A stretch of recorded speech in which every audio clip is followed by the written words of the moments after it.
Bonjour tout le monde. Donc maintenant, on passe à l'exercice numéro 7. L'objectif en fait final de l'exercice, c'est avoir les résultats suivants.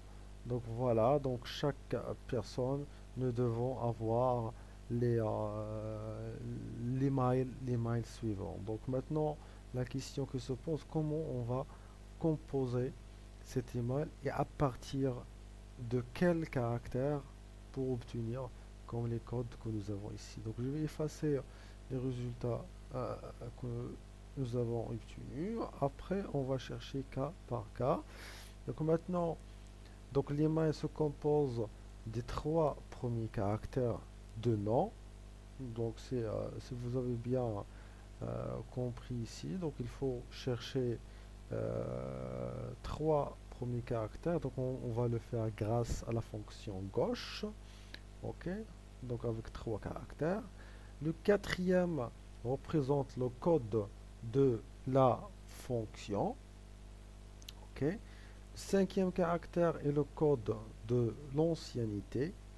Le sixième est le code de l'âge.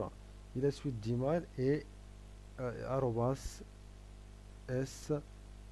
SECTA. Donc, euh, là, comment on va faire? Donc, on va faire, bien sûr, on va utiliser la fonction concaténer. Maintenant, pour le code de la fonction, ça va être comment? Donc, si on a l'ingénieur, donc il faut mettre 1, c'est la position 2 pour l'administration, 3 comptable, 4 technicien, la caisse. Pour le code de l'ancienneté, donc il faut donner 1 pour l'ancienneté moins de 2 ans, 2 pour entre 2 et 4 ans, 3 pour 4 et 6, etc. pour les autres. Le code d'âge, c'est la même chose, donc 1, 2, 3. Donc c'est ce qu'on a en fait dans le tableau. Maintenant, si l'exercice n'exige pas en fait d'utiliser les fonctions, comme ici, comme on voit dans l'indication, donc, s'il n'a pas existé, donc comme nous avons dit, il faut utiliser la fonction gauche. Comme on peut calculer l'ancienneté d'âge, l'ancienneté et l'âge, il faut arrondir ci à la part entière. Donc, on va utiliser la fonction tronc. Et ici, nous sommes obligés d'utiliser la fonction équivalent pour gérer les codes de la fonction et l'ancienneté de l'âge. Donc, on peut utiliser ci. Mais la formule sera plus compliquée. Et bien sûr, il faut concaténer tous les résultats dans une seule opération. Bien sûr, c'est avoir un seul texte, tout simplement.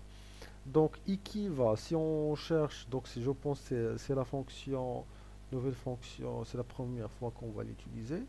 Donc, la fonction equiv, donc qu'est-ce qu'il fait? Ok, donc je vais résumer ça. Donc, qu'est-ce qu'il fait? Il permet de rechercher, bien sûr, qu'est-ce qu'il a? Donc nous avons la valeur cherchée et le vecteur cherché, et ici le type c'est optimal.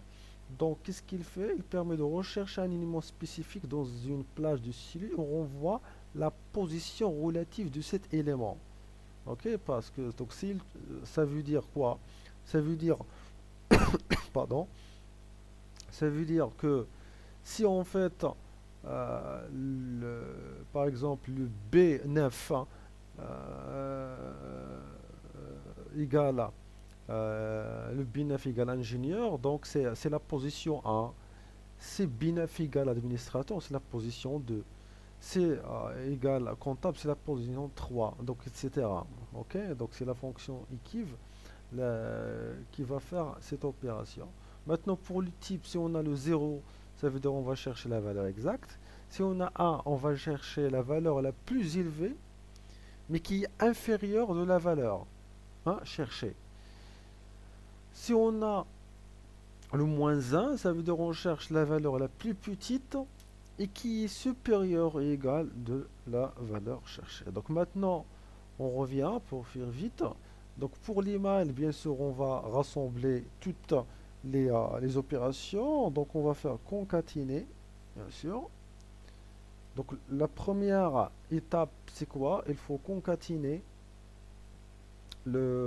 pardon, Ici, les trois caractères de nom. Donc ici, on va faire égal gauche. C'est quoi la première lettre?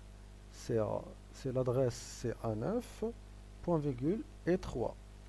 Ok? Voici en fait le premier texte. Maintenant pour le texte numéro 2. Donc le texte numéro 2, il correspond à le quatrième cas, représente le code de la fonction. Ça veut dire la position de la fonction dans cette vecteur. Donc on utilise la fonction equiv. Donc equiv, donc c'est quoi la valeur cherchée? C'est administrateur. Point virgule, c'est quoi en fait le tableau cherché? Donc il est là. Ok. Et on veut exactement la position. Donc nous avons besoin de correspondance exacte. Ok. Donc et je ferme le parenthèse. Donc maintenant, je pense que c'est clair ici, hein. Si B9 égale ingénieur, donc cette fonction, elle va retourner 1. C'est la position 1. L'ingénieur se trouve dans la position numéro 1. Si B9 égale administrateur, donc cette fonction va être égale à 2, etc. pour les autres fonctions. Donc j'espère que c'est très clair. Maintenant, pour le caractère suivant, le texte suivant, ça veut dire le cinquième caractère est le code de l'ancienneté. Ça veut dire à quelle position se trouve l'ancienneté de cette personne. Mais avant de calculer l'ancienneté de personne, donc il faut calculer combien d'années nous avons en fait dans l'ancienneté. Donc comme on a ici dans l'énoncé, donc il faut utiliser, pardon, donc je ne sais pas est-ce qu'il est mis ou pas. Voilà, donc il faut mettre l'ancienneté date d'aujourd'hui moins date d'embauche sur 365. Donc il faut arrondir la partie entière. Donc c'est pour cela il faut utiliser la fonction tronc.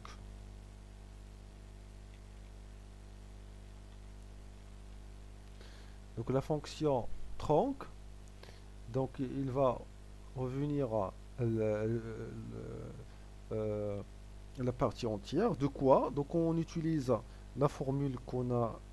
Donc c'est aujourd'hui, on utilise la fonction au genre, pardon, aujourd'hui, sans argument, moins la date, la date d'embauche qui se trouve dans le C9, moins C9, ok, sur 365. Je pense que c'est clair. Voilà. Vous savez, donc nous avons maintenant le tronc, ça veut dire la partie entière, de combien d'années cette personne elle travaille. Donc bien sûr, on veut chercher ces nombres d'années, hein, par rapport dans l'ancienneté. C'est pour cela il faut avant d'utiliser la fonction equiv. Ok? Donc on va chercher combien d'années il travaille cette personne grâce à tronc. C'est la valeur cherchée. Point virgule, c'est quoi en fait? Pardon. Donc ici, c'est point virgule, c'est pour equiv, non? Ok? C'est tronc. Ici, il faut pas. Donc ici, il faut mettre deux parenthèses comme ça. Pour ça marche, c'est bien. Donc pour le tableau recherché, c'est de C2 jusqu'à C6.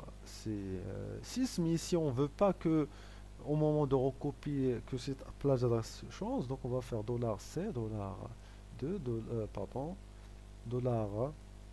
$C, $600. Après, quelle est la valeur? En fait, le type. Donc ici, donc on va choisir que inférieur à A. Ça veut dire on va chercher donc d'après l'énoncé de la description de la fonction. Donc A, ça va chercher la valeur la plus élevée. qui est inférieur ou égal à la valeur cherchée. Hein, je pense que, que c'est clair. Ça veut dire quoi? Ça veut dire si cette fonction, hein, si cette valeur revient par exemple, retourne 7. Ok? Donc 7 il se trouve à quelle position? Donc 7 il n'existe pas ici. Hein. Donc qu'est-ce qu'on cherche? La valeur la plus élevée de la valeur recherchée. Yani la valeur qui est moins de 7 mais qui est le plus proche à 7. Donc, ça ce qu'on dit par A, c'est chercher la valeur la plus petite, la plus supérieure, la valeur supérieure, mais qui est inférieure de la valeur, cherchée. Ok? Après, on ferme pour équive. Et maintenant, pour le caractère, le texte suivant, ça va être aussi la même chose, la même fonction. Si équive, on va l'utiliser pour gagner juste le temps. Mais ici, pour l'âge, donc on va faire équive 30. Donc à la place de 6,9, on va mettre le 19. C'est bien. C'est le 19, c'est bien, 300. Mais ici, je vais faire le vecteur de l'âge. Ok. Ici, on va pas prendre moins 1, mais on va prendre moins 1.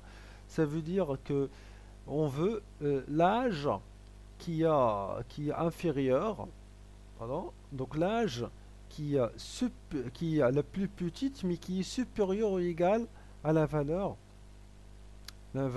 cherchée. Donc, exemple, si cette personne, il a par exemple 30, 34 ans, donc à quelle position on va chercher son âge. Donc, qu'est-ce qu'on a dit? Donc, c'est la valeur la plus grande, qui est la plus petite, mais qui est supérieure. Donc, cette personne, elle appartient à la position 3 parce que c'est ça. Donc, nous avons 34. Donc, 34, quelle est la valeur la plus petite, mais qui est supérieure, donc la plus proche, on est en haut, si on veut faire ça, on peut dire ça, c'est 40. Ok. Après, on ferme pour l'équive et à la fin pour le texte. Pardon, donc avant de fermer, donc il faut ajouter quoi? Le dernier texte, c'est le. J'ai fait aussi au début une erreur, c'est s, ct, arrobas, point, pardon, c'est ça? Non, pardon, c'est arrobas, sect, point, ma, et voilà, je ferme parenthèse ou concaténer, entrée, et voilà en fait le, la réponse. Après, je vais faire recopier. Ok. Ici, pourquoi nous avons une erreur pour les autres. Ok. Bien. Donc, si vous avez bien remarqué, ici, quand nous avons fait recopier, vous voyez ici l'adresse, la plage A2 à 6. C'est ça en fait qui a l'erreur parce que il y a en fait le changement de cette adresse. Donc je veux pas que ce A3 jusqu'à A2 pardon jusqu'à A6 change. Donc il faut ajouter le dollar A, dollar 2, dollar A, dollar 6. Je vais faire entrée et je vais faire recopier pour les autres. Et maintenant ça marche. Donc merci pour votre attention et à la prochaine.